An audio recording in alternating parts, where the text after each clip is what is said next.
नमस्कार दोस्तों, DD react के एक और रिएक्शन वीडियो में आप सभी का स्वागत है। मैं हूं आलोक। तो आज जो वीडियो लेकर आया हूं निम्रा अहमद का वीडियो है। इसका टाइटल है I am a huge fan of PM Modi says Elon Musk.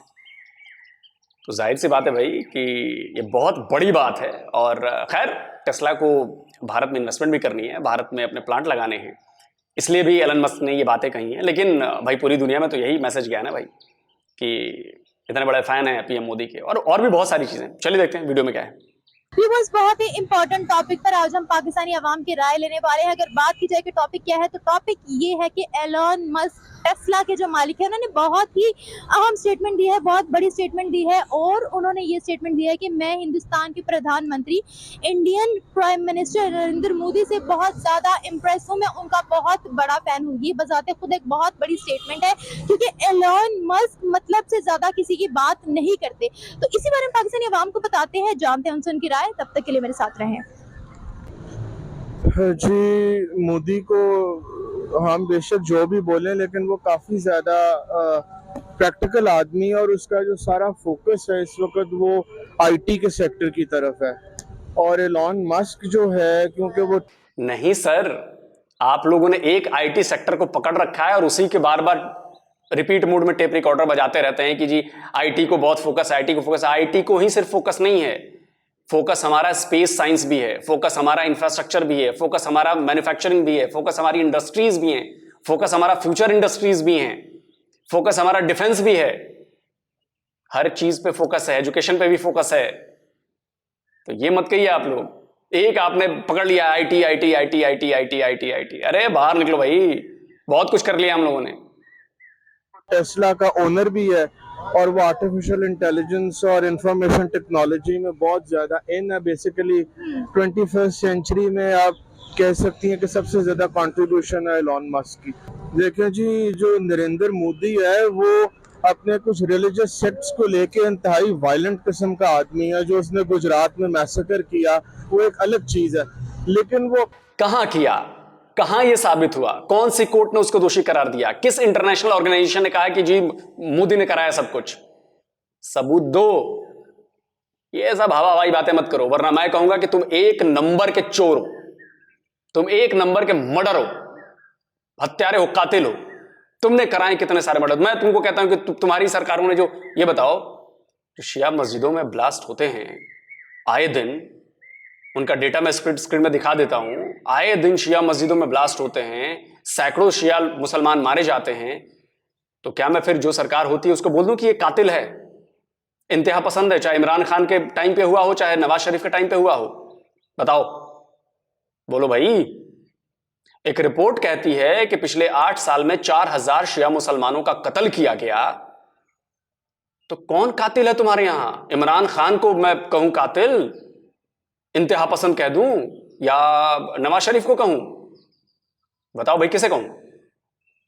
Modi कातिल है। अपने मुल्क के साथ बहुत ज्यादा मुखलिस है। मतलब कि वो अपने मुल्क को बिल्कुल स्काई रॉकेटिंग फोर्स से, मेरे ख्याल से वो तरक्की करना चाहता है, और वो बहुत ज्यादा काम कर रहा है। 1.3 ट्रिलियन डॉलर्स का गालिबन वो इंफ्रास्ट्रक्चर बिछा रहा है रोड्स का पूरे इंडिया में, और वो टेक्नोलॉजी को बहुत ज्यादा प्रेफरेंस देता है, बहुत ज्यादा। आपने बोला कि वो इंडिया के लिए काम कर रहे हैं। अब इंडिया में हिंदू भी आते हैं, सिख भी आते हैं, मुस्लिम भी आते हैं, ईसाई भी आते हैं। सेकंड लार्जेस्ट मेजोरिटी है मुस्लिम्स की। तो आप क्या कहना चाह रहे हैं कि हर तबके के लिए प्राइम मिनिस्टर मोदी काम कर रहे हैं, या सिर्फ एक तबके के लिए? नहीं जी, जहाँ तक ओवरऑल इंडिया का तल्लक है, तो वो मेरे ख्याल से जहाँ टेक्नोलॉजी का सवाल आता है या ग्रोथ का सवाल आता है, तो आई डोंट थिंक सो कि वो इस चीज़ से उसे कोई लेना देना है कि इससे फ़ायदा हिंदू मुसलमान सिख कौन उठा रहा है। वो इन जनरल इंडिया को बहुत ज़्यादा पावरफुल स्टेट बनाना चाहता है, मिलिटरली भी, टेक्नोलॉजी के हिसाब से भी, और इकोनॉमिकली भी। वो एक इंडिया को सुपर पावर बनाना चाहता है। और मेरे ख्याल से ये सफ़र मनमोहन सिंह ने शुरू किया था, जिससे नरेंद्र मोदी ने अपने अरूज पे पहुंचा दिया। आज आप देख सकती हैं India is considered economical super power, और वो सिर्फ मनमोहन सिंह और मोदी जैसे दो आदमी बिहाइंड द गन मेरे ख्याल से। ठीक हो गया। और प्राइम मिनिस्टर मोदी का ये भी कहना है कि हम ना सिर्फ बिजनेस करना चाहते हैं बल्कि मैन्युफैक्चरिंग भी टेस्ला की इंडिया में ही करना चाहते हैं, जिसकी तारीफ एलन मस्क ने की है। अगर हम हिस्ट्री में अभी तक की बात करें तो एलन मस्क ने पाकिस्तान की किसी पॉलिटिशियन की या पाकिस्तान के किसी लीडर की जो है वो तारीफ नहीं की। इवन दो किसी भी बड़ी ऑर्गेनाइजेशन के सीईओ की बात कर लें या ऑनर की बात कर लें, पाकिस्तान के लीडर्स का मेंशन क्यों नहीं किया जाता? Why always Modi? देखें जी, एक तो इंडिया अपना पूरा पोटेंशियल एक्सप्लॉइट करता है पूरी फोर्स के साथ, और अगर किसी के अंदर टैलेंट है तो इंडियन गवर्नमेंट उसे सपोर्ट करती है और नेशनल लेवल के ऊपर लेके आती है। और इंडिया के अंदर एक तो लेबर बहुत ज्यादा प्रोफेशनल है, वो भले आईटी से रिलेटेड हो या मैन पावर से रिलेटेड हो, इंडिया उसे प्रॉपरली सपोर्ट करता और एक्सप्लॉइट करता। और पाकिस्तान तो पॉलिटिकल टर्मोइल से ही नहीं निकल सका 1947 के बाद। तो आई डोंट थिंक सो कि कोई भी ताकतवर देश या कोई भी दुनिया का कोई टॉप 10 बिलियनर्स में से बिल गेट या एलन मस्क जैसा आदमी पाकिस्तान पे फोकस करेगा, जो ऑलरेडी एक इकोनॉमिक बैंकरप्सी की तरफ जा रहा है। On the other hand India तरक्की कर रहा है, हमारी इन्फ्लेशन 38% है, इंडिया की 4.7% है। तो इन्फ्लेशन के रेट में जमीन आसमान का फर्क है, तो वो क्यों आएंगे इधर? प्राइम मिनिस्टर मोदी के यूएस जाने से पहले ही बहुत ज्यादा वीडियोस वायरल हो रही है वहाँ के लॉ मेकर्स की जानिब से, गवर्नर्स की जानिब से, वहाँ पर जो अवाम है उनकी जानिब से। इवन कार की नंबर प्लेट पर एन मोदी लिखा गया। ऑस्ट्रेलिया जब गए थे तो आसमान पर वेलकम मोदी लिखा गया। तो क्यों वर्ल्ड जो है वो प्राइम मिनिस्टर मोदी को प्रेफर कर रही है, जबकि अगर हम कहीं बाहर के ममालिक में जाना चाहते हैं तो वो आने से पहले ही मना कर देते हैं? क्यों? देखें जी, ताकत की एक अपनी जुबान होती है, ताकत का एक अपना लहजा होता है। और ताकत का मतलब ये नहीं है कि आपने बैलिस्टिक मिसाइल कितने अपने आर्सेनल में रखे हैं या न्यूक्लियर वॉरहेड्स कितने रखे हैं। आजकल ताकत का मतलब है कि आपके जीडीपी का क्या साइज है, आपकी कौम कितनी खुशहाल है। तो मोदी ने 450 मिलियन लोगों को गुर्बत की सतह से निकाला और 45 करोड़ लोगों को वो बेगर कम्युनिटी से निकाल के उसने मिडिल क्लास बनाया, जो कि it is an achievement in the chronicles of history of the human race। मतलब कि ये ह्यूमन रेस की हिस्ट्री में बहुत बड़ी अचीवमेंट है। इसलिए अमेरिकन प्रेसिडेंट भी, और लग रहा है भाई ने मेरे कई सारे वीडियोस देखे हैं, क्योंकि ये जो डेटा ये दे रहे हैं ना, ये डेटा मैं लगातार अपने वीडियोस में देता रहता हूँ। दर्शक जानते हैं इस बात को कि यूएन की जो रिपोर्ट थी, यूएन की रिपोर्ट के मुताबिक हमने 415 मिलियन लोगों को गरीबी रेखा से बाहर निकाल दिया है पिछले 15 सालों में। 15 सालों में 41 करोड़ लोग हुए ना, 41 करोड़ लोग हुए, इनको हमने गरीबी रेखा से बाहर निकाला है। तो छोटी मोटी उपलब्धि नहीं है। और इसके अलावा जो आईएमएफ की रिपोर्ट थी कि जी हमने एक्सट्रीम पॉवर्टी जो है वो 1% से भी कम कर दी है। तो ये भी कोई छोटी मोटी उपलब्धि नहीं है, बहुत बड़ी अचीवमेंट है। और इजरायली प्रेसिडेंट भी मोदी की तारीफ करने के ऊपर मजबूर है, क्योंकि उसकी अचीवमेंट, उसने जो बाइडेन ने कहा कि I can not understand that how you control 1.45 billion people, कि अमेरिका होता तो कभी भी 1.5 अरब लोगों को कंट्रोल ही ना कर पाता। बिल्कुल ऐसा ही है। और रिसेंटली एक ना वॉशिंगटन बेस्ड एक थिंक टैंक है, उन्होंने ये बोला है कि 95% मुस्लिम जो है और प्राउड मुस्लिम्स, इंडिया के 98% मुस्लिम जो है उनको आज़ादी है कि अपने रिलीजन को प्रैक्टिस कर सके। आप मुझे ये बताएगा, और ये भी बोला गया कि इतनी माइनॉरिटीज अमेरिका में सेफ नहीं है जितनी मुस्लिम्स या माइनॉरिटी जो है वो भारत में सेफ है। और प्राइम मिनिस्टर मोदी के लिए ये स्पेशल रिपोर्ट बनाई गई है।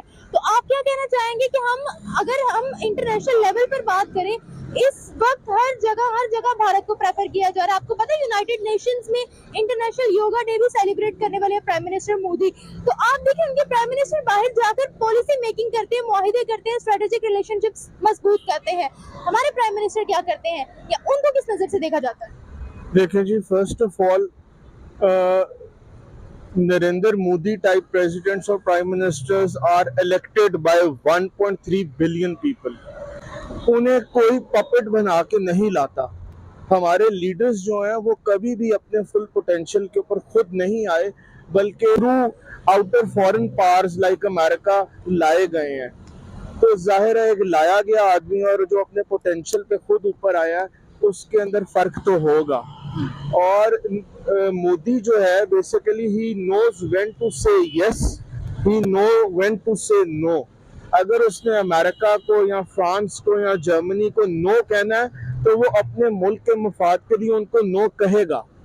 हम लोगों ने तो नो कहना सीखा ही नहीं, हम तो सिर्फ यस सर कहना सीखते हैं। तो जो कौम सदियों से यस सर कह रही हो तो आई डोंट थिंक सो कि दुनिया भी उसे कोई ज्यादा प्रेफरेंस देगी। सदियों से नहीं सर, 75 ईयर्स हुए, एक सदी भी नहीं हुई। 100 ईयर्स कहाँ हुए आपको? 75 ईयर्स हुए हैं सर, कहाँ सदियों से। क्योंकि मोदी बेशक हमारा दुश्मन है लेकिन वो बहुत स्ट्रॉन्ग नर्व्स का आदमी है और मतलब के world knows this, world know this. एक सवाल यहाँ पर आपसे मैं पूछना चाहूंगी, आपको क्या लगता है कि जिस तरीके से हम पूरे वर्ल्ड में made in India, made in India, made in India देखते हैं, अब टेस्ला जैसी जो बड़ी कंपनी है, आपको क्या लगता है अब टेस्ला भी मेड इन इंडिया को प्रमोट करने वाला, टेस्ला भी मेड इन इंडिया का आने वाला? जी, उसकी 2-3 वजूहत हैं। एक तो शायद कोई लिथियम टाइप एक वर्ड होता है जो कि बैटरीज में लिथियम बैटरीज, लिथियम माइंस बहुत बड़े पैमाने पे इंडिया के अंदर डिस्कवर हुई हैं, जबकि चाइना दुनिया से लिथियम इंपोर्ट करता है। दूसरी बात यह है कि चाइना जो असेंबलिंग करता है उसकी क्वालिटी और मैन्युफैक्चरिंग की क्वालिटी इतनी अच्छी नहीं है जितनी पायदार और अच्छी चीजें इंडिया बनाता है, और इंडिया की लेबर चाइना से सस्ती है और प्रोफेशनल भी है। इसलिए ऑलरेडी लैंड रोवर, जैगुआर और मतलब कि रतन टाटा ने ओन की हुई है, और काफी सारे international brands like Audi automobile industry उधर असेंबल भी होती है। तो why not Tesla? Elon Musk तो दुनिया में कोई ऐसा मुल्क ढूंढ रहा है कि उसे लेबर भी सस्ती पड़े और चीज भी पायदार बने, तो वो चाइना से बेहतर मार्केट जो है वो इंडिया को पा रहा है। लेकिन जी पहली बात तो ये है कि इंडिया इतनी तरक्की क्यों कर रहा है? सवाल है, क्वेश्चन मार्क है, why? India is a business friendly country. India के अंदर बिजनेसमैन को एक दोस्ताना माहौल दिया जाता है। यहाँ जब कोई आदमी बिजनेस करने की कोशिश करता है तो उसे बर्बाद कर दिया जाता है, उसके ऊपर इतना टैक्सेस का बोझ डाल दिया जाता है। ऑलरेडी अगर आप देखें तो थ्रू आउट पाकिस्तान, ये बात तो सही है, लेकिन इस मामले में इंडिया के भीतर भी कम पॉलिटिक्स नहीं है। मुझे याद है रतन टाटा का इंटरव्यू आप सबने सुना होगा, मैं इंडिया के दर्शकों की बात कर रहा हूँ, कि जिसमें उनसे पूछा गया कि जी आप मोदी को किस लिहाज से देखते हैं। तो उन्होंने एक किस्सा सुनाया। उन्होंने कहा कि देखिए सिंगूर में, पश्चिम बंगाल में, जब हमारे साथ प्रॉब्लम हुई, हम वहाँ नैनो की फैक्ट्री लगाना चाहते थे और बड़ा बवाल हुआ, हमें पूरी मतलब हमारी इन्वेस्टमेंट वहाँ की डूब गई, वहाँ की सरकार ने हमारा साथ नहीं दिया। तो बताते हैं कि तो नरेंद्र मोदी ने उनसे बात की और बोला कि आपको क्या चाहिए। तो इन्होंने कहा कि जी मुझे ये चीज़ चाहिए, और 24 घंटे के अंदर उनको वो सारी चीज़ें मिली। रतन टाटा को ज़मीन हो चाहे कोई भी चीज़ हो, 24 घंटे के अंदर शायद मिल गई थी। और उसके बाद सारी फैक्ट्री अपनी सिंगूर से ये उठा कर ले गए और गुजरात में उन्होंने अपना प्लांट लगाया। तो सोचिए कितनी बड़ी बात है। ये होता है विजन, और आज उसका फायदा हो रहा है कि नहीं हो रहा है देश को? हो ही रहा है। पाकिस्तान के अंदर सारी एलसीज बंद है, कोई भी लेटर ऑफ क्रेडिट जो है वो बैंक नहीं खोल के दे रहा। तो जब एलसीज ही नहीं खोल रही तो टोयोटा जैसी कंपनी है क्यों पाकिस्तान के अंदर आना चाहेंगी? वाई? वहाँ ऑन द अदर हैंड वो इंसेंटिव देते हैं जापानीज को भी, खुद अपनी आवाम को भी वो इंसेंटिव देते हैं। टैक्सेस लिमिटेड है, उधर टेक्सटाइल इंडस्ट्री के ऊपर 0% के ऊपर वो लोन सैंक्शन करते हैं, यहाँ करते हैं वो 26% के ऊपर। तो आप जब बिजनेस फ्रेंडली ही नहीं है तो क्यों दुनिया से बिजनेसमैन आएंगे इधर? इम्पॉसिबल है, कोई भी अपना नुकसान नहीं करेगा। सही है। बहुत अच्छा लगा आपसे बात करके, बहुत ही फैक्ट्स पर आपने बात की। Thank you so much. Thank you.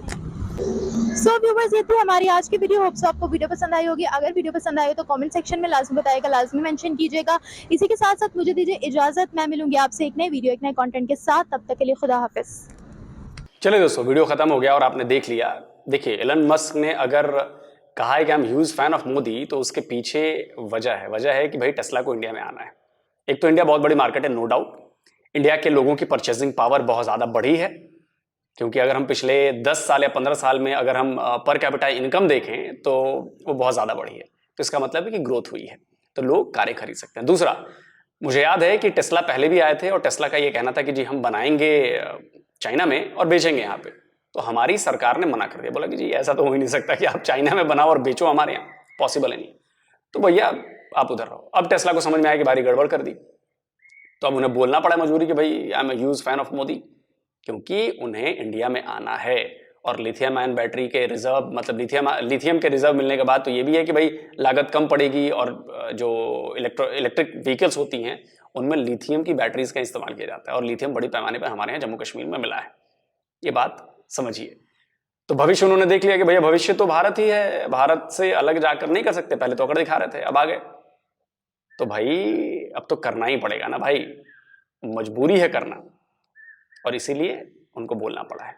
बाकी देखिए, जो दूसरे बिजनेसेस आ रहे हैं या दूसरी जो चीजें आ रहे हैं वो सही बात है, बिल्कुल सही बात है। हमारे यहाँ मार्केट क्यों है? क्योंकि हमारे यहाँ लोगों की कमाई बढ़ी है, हमारे यहाँ लोग अब खरीद सकते हैं, हमारे यहाँ लोग अब बहुत ज्यादा गरीब नहीं रहे। मैं ऐसा नहीं कह रहा कि 100% गरीबी मिट गई है, गरीबी है, आज भी है हमारे यहाँ, लेकिन परसेंटेज कम होती जा रही है लगातार, क्योंकि लोग अब समझ गए हैं कि आप काम करेंगे तो पैसे आएंगे, पैसे आएंगे तो आपका स्टैंडर्ड बढ़ेगा, बाल बच्चों को पढ़ाएंगे, आगे बढ़ाएंगे तो और अगली पीढ़ी और अच्छी हो जाएगी, और वो हो रही है। ये शुरू से हम लोग का रहा है, और यकीन मानिए इसकी वजह से ही अभी आप देखिए माइक्रोन जो अमेरिका की बहुत बड़ी कंपनी है वो आ रही है यहाँ पे सेमीकंडक्टर चिप बनाने, माइक्रोचिप बनाने। इसके अलावा फॉक्सकॉन के साथ हमने डील की थी, वो भी आ रही है, जो ताइवान की कंपनी है।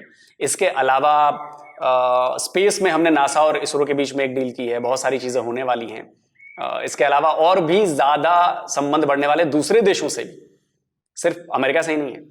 तो धीरे धीरे हमारी, और ये सारी जो सब कुछ जो हुआ है वो हमारी विदेश नीति की वजह से हुआ, फॉरेन पॉलिसी की वजह से हुआ, और फॉरेन पॉलिसी बड़ा जबरदस्त चल रही है एस जयशंकर साहब के नेतृत्व में।